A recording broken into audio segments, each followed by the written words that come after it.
El tutorial de hoy es...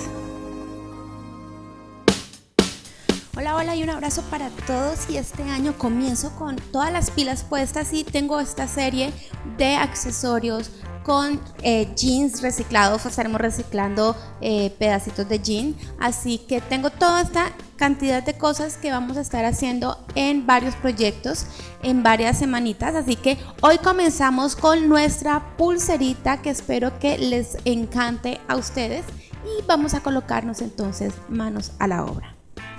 Bueno, y lo que vamos a hacer ahora entonces es tomar el jean que vamos a reciclar y vamos a recortar esa parte de la costura donde está el refuerzo. Por lo regular está en la parte de la entrepierna, y entonces vamos a recortar muy bien por lado y lado, que quede muy a ras, que quede muy pulida la cortada o el corte, para poder empezar a trabajar. Y luego de que tenemos esta tira, lo que vamos a hacer entonces es medir la parte de la muñeca.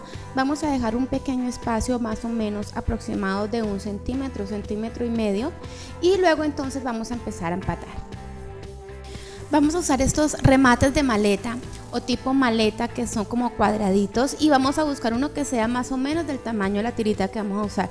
Simplemente lo colocamos allí y vamos a rematar, o vamos a cerrar, y lo vamos a hacer por ambos extremos.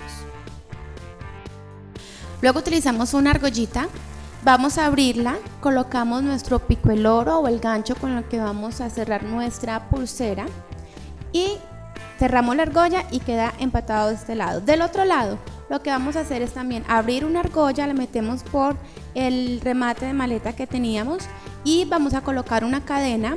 Al final de la cadena vamos a abrir el último eslabón y colocamos un dije, el dije que queramos. Eso como para decorar un poquitico la cadena o el final de la cadena.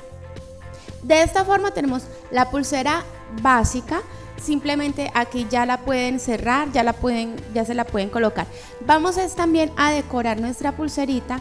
Hoy lo voy a hacer de la forma más sencilla. Voy a colocar simplemente una cinta de strass, así que tomé la medida de la mitad y voy a empezar a pegarla con silicona, de la mitad hacia un lado y de la mitad hacia el otro. ¿Por qué? Porque tengo una que es más pequeña. Si ustedes la tienen totalmente larga, de todo el ancho, entonces pues no hay problema, la pegan normal. Pero esta entonces decidí pegarla así por poquitos, para que me quedara totalmente en el centro. Se puede pegar con silicona fácilmente o con la pistola de silicona, y ya quedó nuestra pulsera. Es súper fácil de hacer, miren que la hacemos en menos de 5 minutos, y ustedes pueden jugar con otro tipo de decoraciones, pueden colocarles algunos taches, pueden colocarle de pronto algún otro tipo de cinta. Bueno, pueden jugar mucho con el tipo de decoración para esta pulserita. Bueno, así queda nuestra pulserita. Es súper fácil de hacer, no se demora mucho, así que bueno, ya saben que esta es una serie de varios accesorios con jean, así que los espero en el próximo tutorial, pero no sin antes ustedes suscribirse, darle un like, dejar su comentario y obviamente estar pendiente del próximo tutorial. Chao, chao.